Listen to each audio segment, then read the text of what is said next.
This story really begins for me back in the summer of 1992. I got a phone call from an older gentleman I knew who was a writer, and he asked me if I'd go attend a meeting for him at the University of California, Berkeley. He told me that the Communist Party USA had recently split over differences of how to best take America down. Some were wanting to still work toward a violent revolution, while others were wanting to focus their efforts on using public policy to subvert America from the inside. He was curious what they had to say. I mean, after all, the Berlin Wall had just come down, the Soviet Union had dissolved, and the whole world was saying communism is dead. So why were they meeting, and what were they up to? I was in graduate school at the time, and the whole idea of slipping in undercover into a communist meeting sounded pretty neat, so I decided to go. The first surprise I had was when I walked into the auditorium. I was expecting it to be filled with college radicals, but instead it was 50, 60, and 70-year-olds, grandparents, professionally dressed with briefcases. And I realized this might be a little more serious than I thought. As the weekend unfolded, I listened carefully as they outlined their plan and agenda, and how they were going to infiltrate the institutions of America to influence us in the direction they wanted us to go. To destroy our families, they wanted to promote cohabitation instead of marriage. They wanted to try to get children away into government programs at the earliest age possible. And they also said they'd like to get behind the feminist movement because they felt it had been very successful in making women discontent with marriage and motherhood. To destroy business, they wanted to get behind the environmental movement. And in 1992, the environmental movement was very modest, but they thought it was the only vehicle capable of creating enough regulation and red tape to discourage business growth. And finally, to destroy our culture of religion and morality, they said, if we can get Americans to accept homosexuality, they thought it would begin to extinguish our traditional moral values Americans held. I remember thinking at the time, this plan doesn't seem very realistic. It's not something I'll need to worry about in my lifetime. It was 15 years later, I was appointed by the governor to be a state representative in the legislature. I'd only lived in my district for 2 years, so I thought it'd be a good idea if I wrote a monthly letter to the editor. Each month I wrote on a different topic.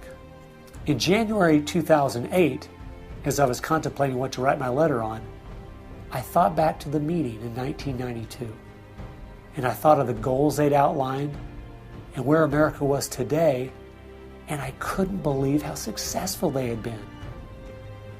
Our families were totally disintegrating.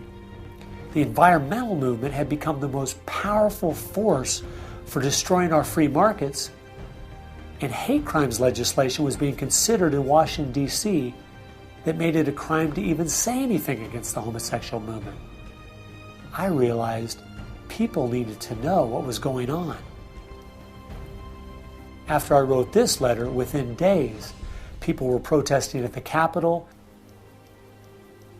It was the feature story on the evening news. Controversial comments have state legislators buzzing tonight. After a freshman lawmaker alleges the communist agenda has infiltrated mainstream America.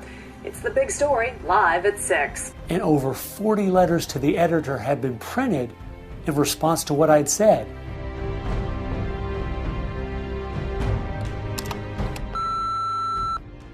Hey, I just wanted to give you support on your newspaper article. Don't let them grind you down. Bye. I realized then I'd hit on something. One of the letters written in my defense stated that a book from 1958 had outlined a similar agenda. And this got my attention. The book was The Naked Communist by Cleon Skousen, who had been a former FBI agent. And inside the book it documented 45 current communist goals from 1958. And as I slowly read through the list, seeing how specific their agenda had been to subvert us on the inside, I couldn't believe it.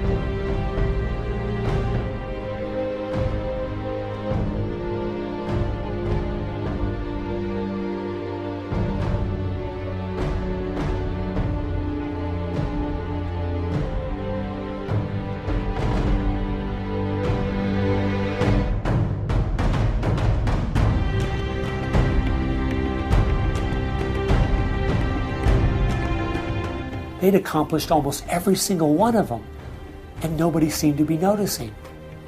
For at least the last 50 years, they'd been working actively behind the scenes, in the shadows, trying to move our people and our culture in a direction that was designed to destroy us.